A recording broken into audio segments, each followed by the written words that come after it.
The need for energy will keep increasing as new and old economies develop further. At the same time, there's a global demand for a lower carbon footprint. But how can we meet this challenge? And how can we benefit fully from low-carbon energy resources like renewables?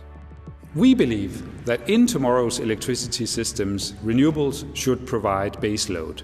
Fossil-fired generation should only provide peak load. On any given day, even if there is no wind in the east, it is probably very windy in the west. So we need to improve the integration of renewables into electricity systems, and we need to share the energy across borders. We need to upgrade electricity systems for renewables because in order to decarbonize our electricity systems, we must be able to integrate renewables in a better way than we are today. If we don't get this right, we will not be able to meet our renewable targets and bring down the emissions from our electricity systems. Today, the demand for electricity is met roughly the same way around the world. But how can we lower the carbon footprint by integrating more renewable energy and still meet the consumer's demand for more and more energy? Electricity systems of today were built for a very different purpose, with centralized power stations covering the demand in a one-way flow of energy from the power stations to the consumers. The power demand for electricity follows almost the same pattern in every region. It peaks during daytime and then it declines through the evening and nights.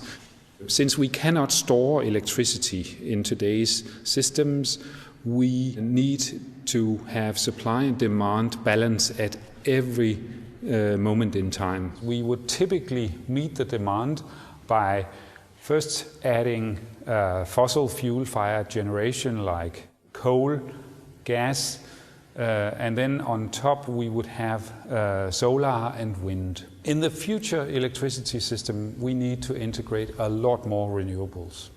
And this means that we basically need to turn it upside down so that we place renewables in the bottom, and then the fossil-fired generation is going to be on top, taking the peak loads. That will bring the benefit that we fully exploit the renewable resources available to us. We bring down emissions, and we will also make sure that we lower the total cost of energy to consumers. When it's very windy, we use the strong input from wind to cover the demand. When it's very sunny, we need that to cover the demand. So altogether, this will mean that on most days we can cover the bulk of demand with renewables. Less than 5% of all electricity is shared across national borders today. Most countries are focused on their national energy supply, so why should governments consider sharing their electricity from renewables with their neighbours? In order to reduce the cost of energy from renewables, we need to tap into the resources where they are strongest. Mother Nature has distributed our renewable resources unevenly. Imagine that we are looking at, say, 20 countries, and in the north we have strong wind resources and strong hydropower resources. Further south we have countries which have strong solar resources and a lot of biomass.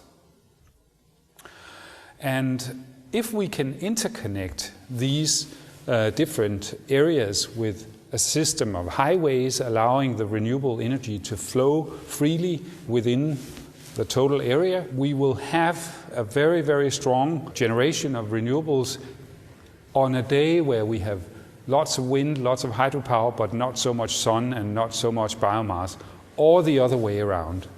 We need to cover demand at any point in time, and with such an interconnected system, we have a lot of options to make sure we can do exactly that. The consumer will benefit from this because it is a lot cheaper to produce the renewable energy where the resources are strongest. So in the end, this will bring lower cost of energy to the consumers, lower electricity bills.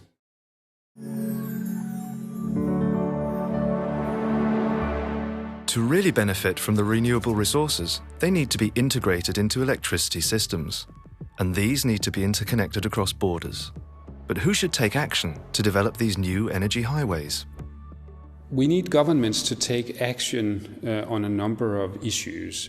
Firstly, we need them to set planning rules so that we get a fixed time frame for planning permissions for infrastructure. Secondly, we need them to set financing options that will allow the infrastructure to actually get built. And this in particular is very important for the cross-border infrastructure, the highways transporting electricity from one country to another, because this is really today the big bottleneck that we are facing in a number of countries. But what governments will get in return is a free and open exchange of electricity across large areas, which will benefit the consumer with lower cost of energy.